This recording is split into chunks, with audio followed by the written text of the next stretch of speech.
ಪ್ರವಾಹ ಸಂತ್ರಸ್ತರಿಗೆ ಸಕಲ ನೆರವು ಸಚಿವೆ ಲಕ್ಷ್ಮೀ ಹೆಬ್ಬಾಳ್ಕರ್ ಭರವಸೆ.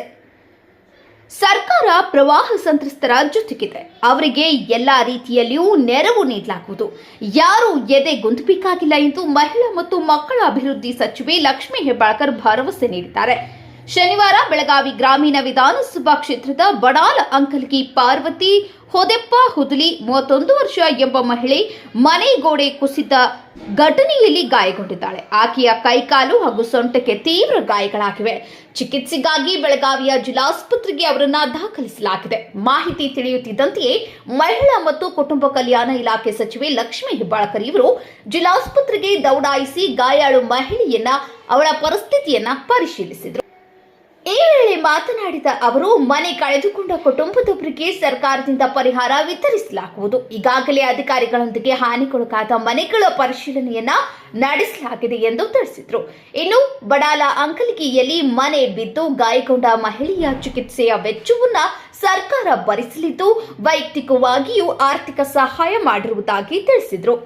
ಸುಳುಗ, ಅತುವಾಡ್, ಬಸೂರ್ತಿ, ಬೆಕ್ಕಿನಕೇರಿ, ಬೆಳಗುಂದಿ, ಸುನೋಲಿ, ಕೋನಿವಾಡಿ, ರಾಕಸ್ಕೊಪ್ಪ, ಯಳಬೈಲ್ ಸೇರಿದಂತೆ ವಿವಿಧ ಗ್ರಾಮಗಳಿಗೆ ಭೇಟಿ ನೀಡಿ ಅವರು ಜನರಿಗೆ ಅಭಯ ನೀಡಿದರು.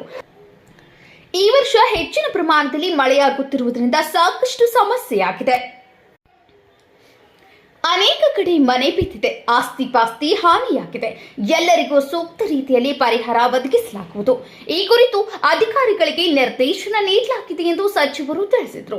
ಖಾನಾಪುರ ಹಾಗೂ ಬೆಳಗಾವಿ ಗ್ರಾಮೀಣ ಕ್ಷೇತ್ರದಲ್ಲಿ ಪ್ರವಾಹ ಪೀಡಿತ ಪ್ರದೇಶಗಳಿಗೆ ಸ್ವತಃ ಭೇಟಿ ನೀಡಿ ಸಮೀಕ್ಷೆ ನಡೆಸಿದ್ದು, 2 ಕ್ಷೇತ್ರ ಸೇರಿ 50ಕ್ಕೂ ಹೆಚ್ಚು ಮನೆಗಳು ಬಿದ್ದಿವೆ.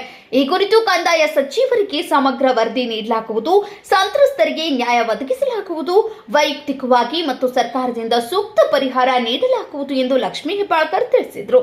ಬೆಳಗ್ಗೆ ಕೋನೆವಾಡಿ, ಬಸುರ್ತೆ, ಬೆಕ್ಕಿನಕೇರಿ ಗ್ರಾಮಗಳಿಗೆ ಭೇಟಿ ನೀಡಿದ್ದ ಸಚಿವರು ಮಧ್ಯಾಹ್ನದ ನಂತರ ಅತುವಾಡ್, ಸುಳುಗ, ಬೆಳಗುಂದಿ ಸೇರಿದಂತೆ ಹಲವು ಗ್ರಾಮಗಳಿಗೆ ಭೇಟಿ ನೀಡಿ ಹಾನಿಗೊಳಗಾದ ಸ್ಥಳಗಳ ಬಗ್ಗೆ ಮಾಹಿತಿ ಪಡೆದರು, ಪರಿಶೀಲನೆ ನಡೆಸಿದರು.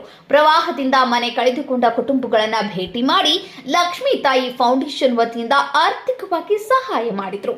ಈ ಸಂದರ್ಭದಲ್ಲಿ ತಹಸೀಲ್ದಾರ್, ಪಂಚಾಯತ್ ಅಭಿವೃದ್ಧಿ ಅಧಿಕಾರಿ, ಗ್ರಾಮ ಲೆಕ್ಕಾಧಿಕಾರಿ, ಕಂದಾಯ ನಿರೀಕ್ಷಕರು ಹಾಗೂ ಇನ್ನಿತರೆ ಇಲಾಖೆಯ ಅಧಿಕಾರಿಗಳು ಉಪಸ್ಥಿತರಿದ್ದರು.